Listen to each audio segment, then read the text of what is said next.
காலையில வெட்டித்தனமா ஊரை சுத்தி கிளம்பிட்டேன். சரி அப்படி ஊரை சுத்திட்டு வீட்டுக்கு வந்து பார்த்தா மம்மியை காணோம். எங்கடா போச்சுன்னு தேடி பார்த்துட்டு சரி சாப்பாடு செஞ்சிருக்கான்னு பார்த்தா டேஸ்டான சாப்பாடு செஞ்சு வச்சுட்டு போயிட்டு இருக்கு. ஆனா வேலைக்கு போகாத என்னையும் வீட்டுல உட்கார வச்சு டேஸ்டா சாப்பாடு செஞ்சு போறேன் அம்மா. எவ்வளவோ கடவுளுக்கு நிகரானவங்க. சாப்பாடு வாசனை சும்மா கமன்னு இருந்துச்சு. சரி தொட்டுக்கிறது ஏதாவது இருக்கான்னு பார்த்தா எதுவுமே இல்ல.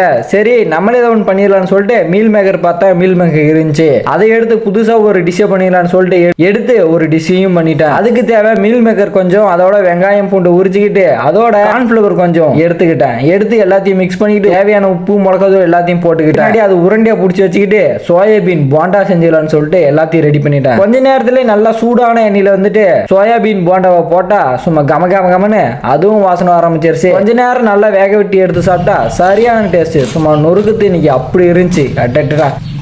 கடைசியில பார்த்தா நம்ம எக்ஸ்பெரிமெண்ட்டுக்கு ஆளு வந்துருச்சுன்னு சொல்லிட்டு பார்த்தா நம்ம மாமா வந்துட்டாரு. மகாபிரபு நீங்க இங்கே வந்துட்டீங்களா?